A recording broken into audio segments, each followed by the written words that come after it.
Ya, puji Tuhan siang hari ini kembali kita akan belajar firman Tuhan dalam waktu yang singkat. Kita belajar secara sederhana, tapi mudah-mudahan itu mengenal jadi berkat bagi semua kita. Ya, kita mudah-mudahan bisa ikuti dengan baik, dengan fokus, dan bisa mendapatkan pembelajaran yang baik. Oke, sudah siap semua? Ya, kita awali dengan berdoa. Mari kita berdoa. Tuhan Yesus, terima kasih siang hari ini Tuhan. Kami mau belajar firman-Mu, beri kami hikmat-Mu, beri kami daya tangkap yang baik, konsentrasi yang baik, tidak tercampur ke sana kemari. Demikian juga Tuhan, fasilitas yang kami gunakan, apapun itu, apakah HP, laptop, juga uh, jaringan yang ada, semua berfungsi dengan baik. Terima kasih Tuhan, kami serahkan jalannya uh, pembelajaran firman Tuhan kali ini dari awal sampai selesai. Dalam nama Tuhan Yesus kami berdoa dan ucap syukur. Amin. Ya, ini hari Minggu. Beberapa hari lagi kita akan masuki Natal dan juga berikutnya tidak lama lagi juga sudah berganti tahun. Ya, tidak sampai 1 bulan. Ya, berapa minggu lagi lah. Saya akan mengawali pembelajaran firman Tuhan kali ini dengan sebuah gambar. Gambar, ya, bentar. Ini masih belum muncul.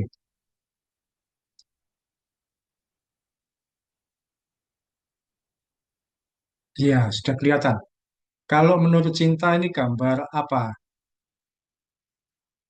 Orang ini apa ini?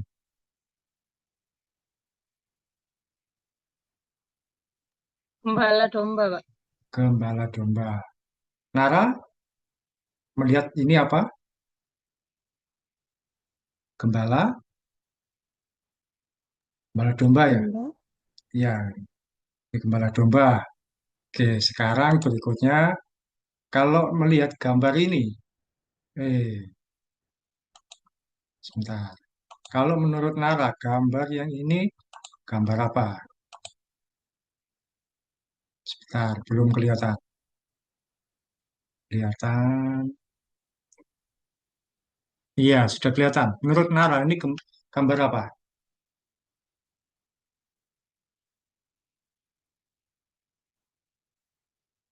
Gembala apa ini? Gembala juga, gembala apa? Ayo, dilihat. Iya, gembala bebek. Nah, sekarang tadi kan sudah ada gembala domba, ini gembala bebek. Menurut kalian apa bedanya gembala domba dengan gembala bebek yang ini? Gembala domba yang tadi dan gembala bebek yang ini. Kalau menurut Nara, bedanya apa? Gembala domba sama gembala bebek.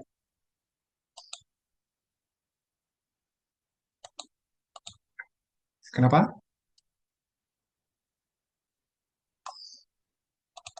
Ya jawabannya jangan hewannya berbeda, ya hewannya pasti berbeda. Tapi apa bedanya gembala domba dan gembala bebek? Apakah tahu, Nara?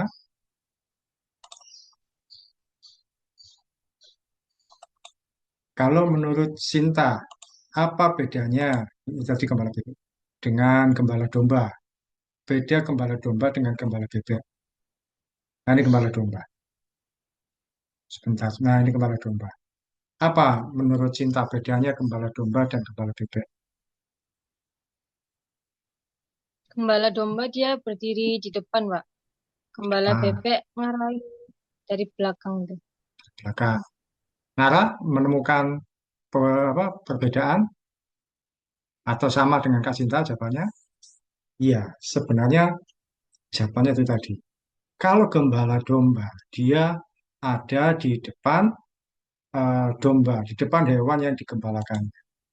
Sementara kalau gembala bebek, dia ada di belakang. Nah, dia ada di belakang hewan yang digembalakannya. Bentar,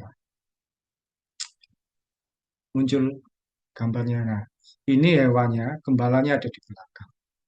Mengapa demikian? Karena domba itu matanya penglihatannya terbatas. Penglihatannya terbatas, matanya kecil, tidak bisa melihat jarak jauh. Jadi perlu gembala yang mengarahkan kemana eh, domba ini harus makan atau minum dan sebagainya dan berjalan pulang. Oke, hari ini kita akan kembali belajar mengenai nama-nama Tuhan. Yang lalu kita belajar yaitu pertama adalah Jehovah Rafa. Kalau Jehovah Rafa itu apa? Nara, masih ingat apa Jehovah Rafa artinya?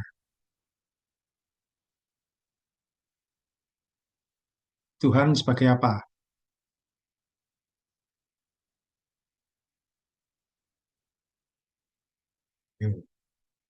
Atau Jehovah Jireh kemarin, Jehovah Jireh itu apa? Tuhan yang menyediakan. Tuhan yang menyediakan.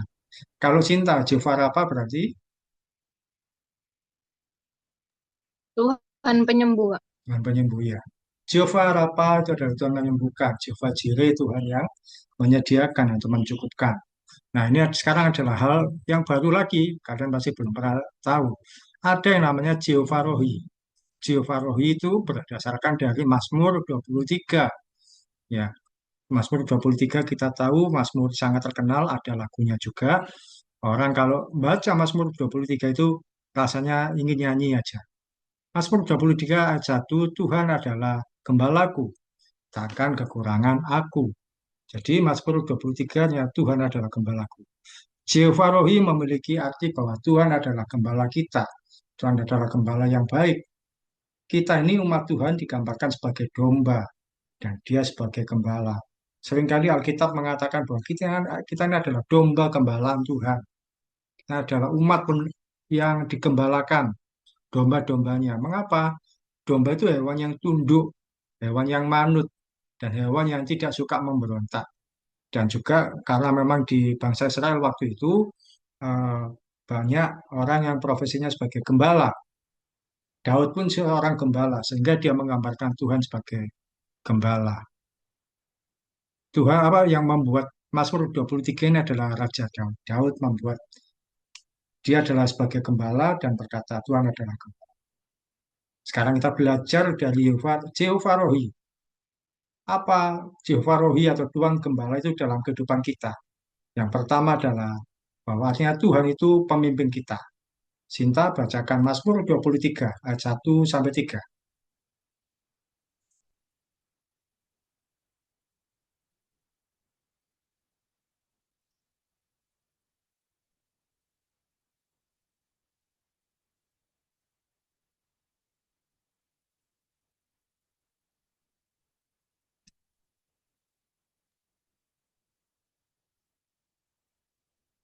Mazmur 23 ayat 1 di bawah perikop Tuhan gembalaku yang baik. Mazmur Daud, Tuhan adalah gembalaku, takkan kekurangan aku. 2. Ia membaringkan aku di padang yang berumput hijau. Ia membimbing aku ke air yang tenang. 3. Ia menyegarkan jiwaku. Ia menuntun aku di jalan yang benar oleh karena namanya. Amin. Iya, gembala domba itu berjalan di depan domba-domba. Dan Daud menggambarkan bahwa Tuhan adalah sebagai gembala yang menuntun ketujuan yang tepat. Gembala itu menyediakan jalan. Kalau ada sesuatu, gembala ini yang lebih dulu mengalami dan merasakan. Tadi dibacakan bahwa gembala itu menyediakan rumput yang hijau, membawa ke air yang tenang. Karena apa? Karena gembala ini menuntun ke arah yang tepat. Kalau ada sesuatu, gembalanya yang lebih dulu mengalami dan merasakan. Karena apa? Gembala ada di depan. Karena itu dalam segala situasi hidup yang kita alami, jangan pernah melupakan untuk minta penyertaan Tuhan. Tanpa Tuhan kita ini nggak bisa apa-apa. Bahkan tanpa Tuhan, jangan sampai kita melangkah. Kita dalam pergumulan, dalam kebutuhan apapun, jangan lupa melibatkan Tuhan Yesus. Untuk yang sekolah, libatkan Tuhan dalam pelajaran. Misalkan mau belajar, berdoa. Tuhan tolong saya untuk bisa mengerti pelajaran. Ketika mau ulangan, berdoa, Tuhan tolong untuk saya bisa mengerjakan. Yang bekerja pun juga melibatkan Tuhan sebagai gembala. Berdoa, Tuhan minta penyertaan-Mu supaya saya bisa mengerjakan yang jadi bagian saya dengan baik. Memang setiap hari yang dikerjakan yang sama, yaitu itu saja. Tapi setiap hari, kalau kita tidak berdoa, kita akan menemukan kesulitan. Tantangan-tantangan yang dihadapi tentu berbeda. Dalam pelayanan pun juga demikian. Kita perlu melibatkan Tuhan. Dalam keluarga, dalam berteman, berteman pun juga Tuhan beri saya teman yang baik, yang tidak salah, yang tidak membawa pada situasi yang salah. Dalam hal jodoh, kalau nanti waktunya punya jodoh dan sebagainya, kita belajar untuk menyerahkan pada tuntunan Tuhan. Apa yang Tuhan kehendaki itu yang kita ikuti. Apa yang Tuhan inginkan itu yang kita kerjakan. Jangan melangkah dengan salah, jangan mengambil keputusan sendiri. Nah, contoh-contoh berikut ini jadi teladan yang baik. Yosua ketika akan merobohkan tembok Yeriko minta tuntunan Tuhan. Nara bacakan Yosua 5 ayat 13 sampai 14. Yosua pasal 5 ayat 13 sampai 14.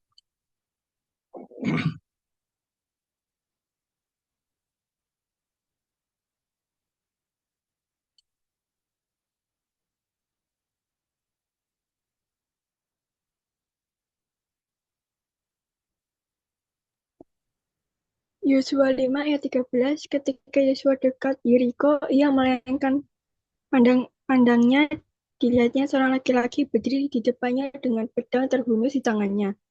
Yosua mendekatinya dan bertanya kepadanya, kawankah engkau atau lawan? Jawab ayat 14, jawabnya, bukan, tetapi akulah panglima bala tentara Tuhan. Sekarang aku datang. Lalu sujudlah Yosua dengan mukanya ke tanah, menyembah dan berkata kepadanya, apakah yang akan dikatakan Tuanku kepada hambanya ini? Ya, jadi ada orang yang tiba-tiba mendatangi Yosua berpakaian perang. Tapi itu bukan prajuritnya. Dia tidak tahu itu siapa. Sebenarnya itu adalah Tuhan yang menyamar. Dan Yosua berkata kepada orang ini, sampaikan apa yang kau kehendaki untuk saya lakukan. Yosua minta tuntunan Tuhan. Apa yang harus dia kerjakan untuk merobohkan tembok Yeriko. Dan kita tahu tembok Yeriko dirobohkan hanya dengan berputar keliling 6 kali diam, 6 kali hanya berdiam. Kemudian di hari yang ketujuh itu berkeliling 7 kali, berarti 13 kali berkeliling. Dan di keliling yang terakhir mereka harus bersorak-sorak. Akhirnya tembok itu roboh dengan sendiri. Jadi ketika mau berperang, dia melibatkan Tuhan. Demikian juga Daud, ketika akan berperang, dia bertanya pada Tuhan, apa yang harus saya kerjakan? Sinta bacakan 2 Samuel 5 ayat 23. 2 Samuel pasal 5 ayat 23.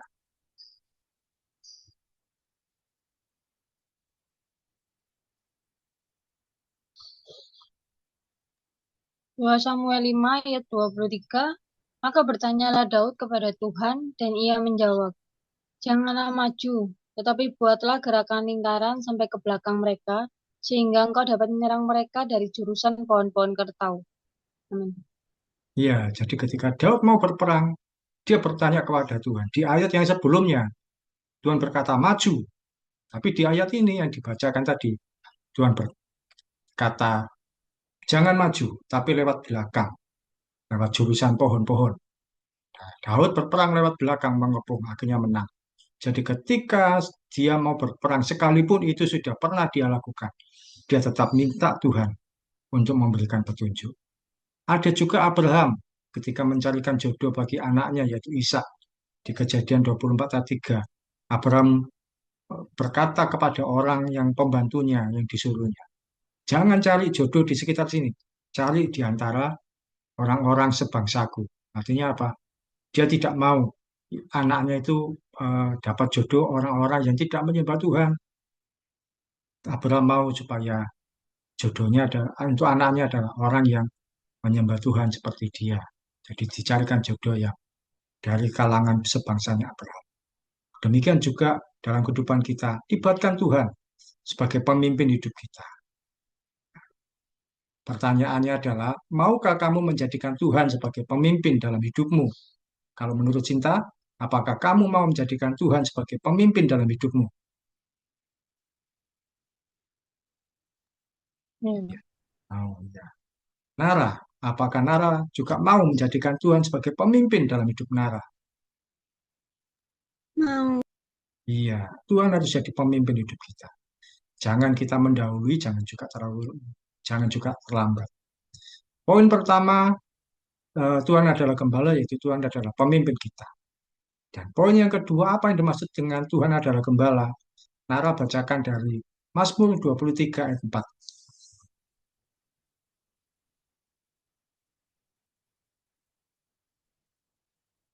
Mazmur 23 ayat 4. Mazmur 23 ayat 4, sekalipun aku berjalan dalam lembah kekelaman, aku tidak takut bahaya sebab engkau besertaku. Gadamu dan tongkatmu itulah yang menghibur aku. Iya, poin yang kedua yaitu Tuhan menolong kita saat dalam bahaya. Seringkali kita ini mengalami situasi yang tidak terduga, situasi yang tidak bisa kita atasi, situasi yang sulit.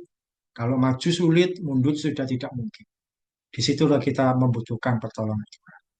Firman Tuhan berkata, sekalipun aku berjalan dalam lembah kekelaman, aku tidak takut bahaya. Lembah kekelaman itu apa? Lembah kekelaman itu situasi yang sulit, yang berbahaya, yang tidak berdaya, yang kita tidak tahu harus bagaimana. Memutuskan sendiri tidak bisa. Mungkin kita sakit, kita gagal, putus asa. Percayalah Tuhan Yesus bersama dengan kita semua. Tidak akan meninggalkan kita sendiri. Kita akan mengalami ada saja pertolongan Tuhan. Di saat situasi sepertinya tidak mungkin ada pertolongan. Ada saja pengharapan. Saat situasi sepertinya tidak mungkin untuk berharap. Kita baca lagi firman Tuhan. Sinta bacakan 1 Samuel 30 ayat 6. 1 Samuel pasal 30 ayat 6.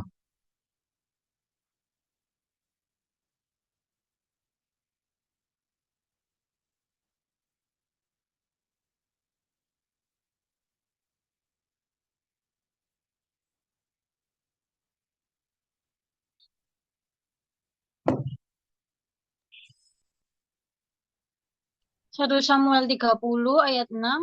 Dan Daud sangat terjepit karena rakyat mengatakan hendak melempari dia dengan batu. Seluruh rakyat itu telah pedih hati, masing-masing karena anaknya laki-laki dan perempuan. Tetapi Daud menguatkan kepercayaan kepada Tuhan Allahnya. Iya, Daud dalam kondisi terdesak, mau dilempar batu oleh pasukannya karena istri dan anak-anak mereka dibawa oleh musuh. Daud pun juga istri dan anak-anaknya juga dibawa oleh musuh. Mereka dalam kondisi terdesak. Yang dilakukan oleh Daud apa? Jadi dibacakan bahwa Daud menguatkan kepercayaannya kepada Tuhan. Dia berdoa pada Tuhan, minta pertolongan. Apa Tuhan yang harus saya lakukan? Dan Tuhan akhirnya memberi pertolongan. Dia harus mengejar musuh yang membawa istri dan anak-anak mereka. Ada pertolongan Tuhan saat situasi sepertinya tidak mungkin tertolong. Kita percaya bahwa Tuhan sanggup menolong kita. Situasi yang lain yaitu contohnya ada di Nara bacakan Keluaran 14 ayat 15 sampai 16.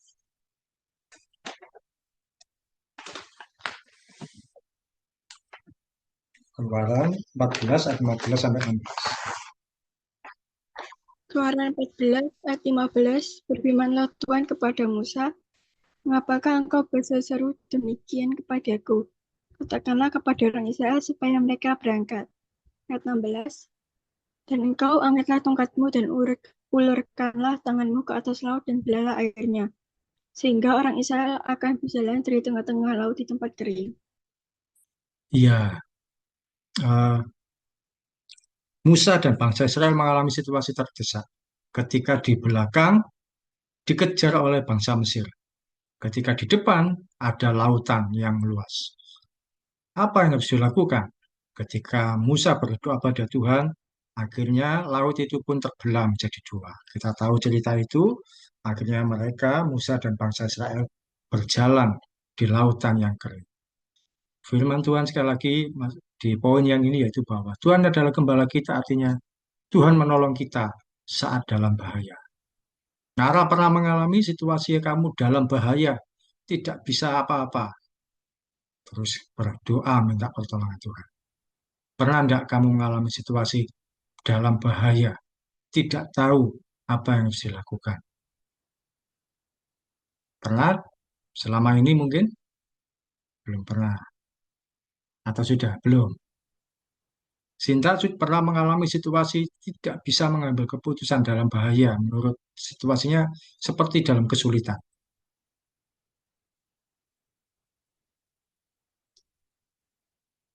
Sepertinya pernah, Pak, tapi lupa. Maksudnya apa? Ya, pernah tapi lupa. Ya, dalam hidup kita, ketika kita makin bertambah usia, pasti yang kita juga pasti mengalami situasi-situasi yang eh, bahaya menurut kita atau situasi-situasi yang sulit. Saya pernah mengalami situasi dalam bahaya itu apa? Ketika saya naik motor, tiba-tiba eh, entah siapa yang salah atau mungkin saya tidak fokus nyetir motor, saya kesenggol dengan eh, truk, sebuah mobil besar atau truk kalau nggak salah.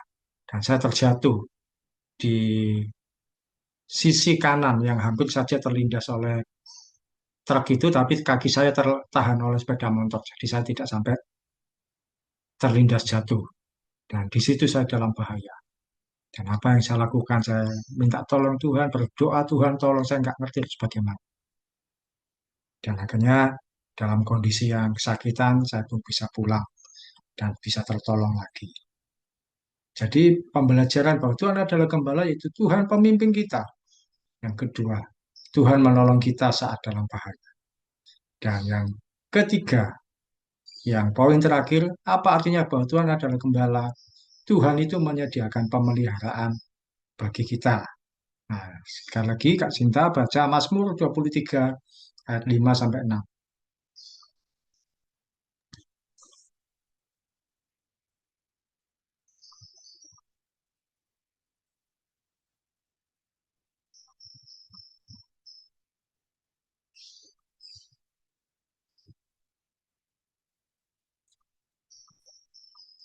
Dibuka apa mic-nya Sinta? Nah, Mazmur 23 ayat 5. Engkau menyediakan hidangan bagiku di hadapan lawanku. Engkau mengurapi kepalaku dengan minyak, pialaku penuh melimpah. 6. Kebajikan dan kemurahan belaka akan mengikuti aku seumur hidupku, dan aku akan diam dalam rumah Tuhan sepanjang masa. Amin. iya, Tuhan adalah gembala, artinya dia akan membawa kita domba-dombanya pada rumput hijau dan sungai yang tenang. Saat itulah domba-domba menikmati makanan dan minuman. Jadi gembala domba itu ada di depan, dia yang tahu di mana rumput, di mana sungai, dan domba itu tinggal mengikuti. Tuhan sanggup menyediakan pemeliharaan yang ajaib bagi kita. Demikian juga dalam hidup kita, Tuhan sanggup menyediakan pemeliharaan yang tidak terbatas. Kita sudah berkali-kali belajar tentang hal ini, bahwa Tuhan itu adalah memelihara hidup kita. Di saat situasi serba sulit, Tuhan akan memelihara dan memuaskan kita. Kita akan dibuat terkejut, kagum, dan bersyukur atas segala pemeliharaan yang Tuhan berikan. Jadi, percayalah bahwa Tuhan itu sanggup menyediakan pemeliharaan. Kita akan dibuat terkejut bahwa, oh ternyata Tuhan sanggup menyediakan kebutuhanku. Saat semuanya serba tidak mungkin, Tuhan sanggup menyediakan. Saat situasi serba sulit, kelihatannya tidak ada uang, tapi ada pertolongan. Kelihatannya tidak ada makanan, tapi ada pemeliharaan Tuhan. Contohnya adalah di Yohanes 6 ayat 10 sampai 11. Nara bacakan Yohanes 6 ayat 10 sampai 11. Yohanes 6 ayat 10, kata Yesus, setelah orang-orang itu duduk, adapun di tempat itu banyak rumput. Maka duduklah orang-orang itu, kira-kira 5.000 laki-laki banyaknya. Ayat 11, lalu Yesus mengambil roti itu, mengucap syukur dan membagi-bagikannya kepada mereka yang duduk di situ. Demikian juga dibuatnya dengan ikan-ikan itu sebanyak yang mereka kehendaki. Iya, kita minggu yang lalu juga belajar tentang hal ini, bahwa Tuhan Yesus sanggup menyediakan, memberi makan 5.000 orang laki-laki dengan 5 roti dan 2 ikan. Nah, saya tidak tahu bagaimana caranya, apakah 5 roti ini tiba-tiba jadi banyak. Mungkin begitu, jadi banyak dengan sendirinya jadi ribuan. Atau roti itu ketika ditarik jadi memanjang dengan sendirinya dan ditarik nggak habis-habis. Tapi yang saya percaya roti itu jadi banyak dengan sendirinya sampai ribuan. Bisa memberi makan 5.000 orang laki-laki, belum termasuk perempuan dan anak. Tuhan sanggup membuat mereka merasa kenyang, merasa cukup, walaupun awalnya cuma 5 roti dan 2 ikan. Dibuat terkejut, dibuat heran, kok bisa ya hanya dengan 5 roti 2 ikan bisa memberi makan 5.000 orang. Contoh yang lain yang membuat kita akan terkejut bahwa Tuhan sanggup menyediakan pemeliharaan Ada di Matius 17 ayat 27. Nah, Sinta bisa bacakan Matius 17 ayat 27.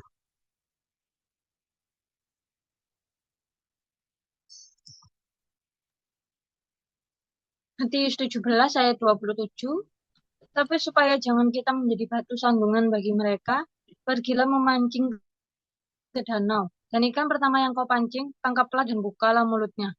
Maka engkau akan menemukan mata uang 4 dirham di dalamnya. Ambillah itu dan bayarkanlah kepada mereka, bagiku dan bagimu juga.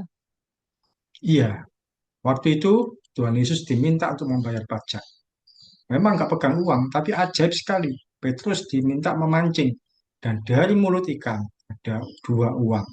Kok bisa? Yaitu cara Tuhan sendiri. Bahwa Tuhan sanggup menyediakan bagi kita dengan cara yang tidak terbatas. Semestinya tidak ada uang, tapi ternyata Tuhan sediakan. Demikian juga dalam kehidupan kita, jangan pernah khawatir. Tuhan sanggup menyediakan pemeliharaan bagi kita dengan cara yang tidak terbatas. Apapun itu caranya dan bagaimana bentuknya, Tuhan sanggup menyediakan. Jadi Tuhan adalah gembala, Dia adalah pemimpin kita. Kita ikuti langkah-langkah yang Tuhan berikan bagi kita. Jangan melangkah sendiri. Dalam segala hal kita libatkan Tuhan. Yang kedua, Tuhan menolong kita dalam bahaya. Dalam kondisi yang tidak mungkin, seakan-akan tidak ada pertolongan, Tuhan sanggup menolong kita.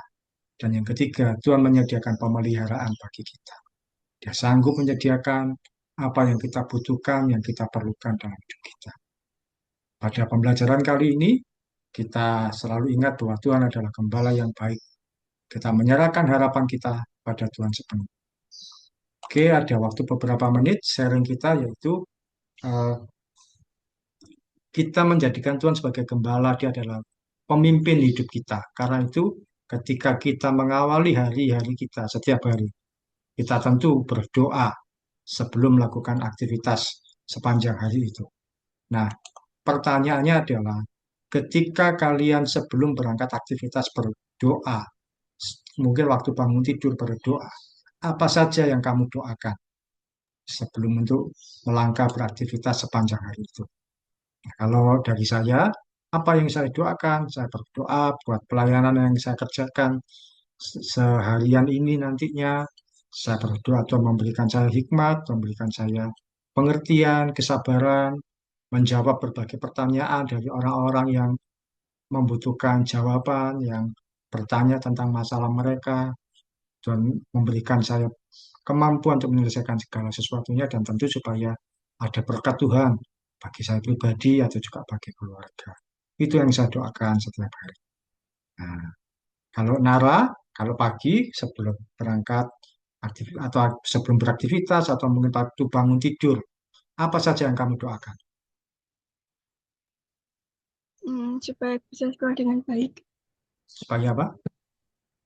Supaya bisa sekolah dengan baik. Oh, supaya bisa bersekolah dengan baik, ya puji Tuhan.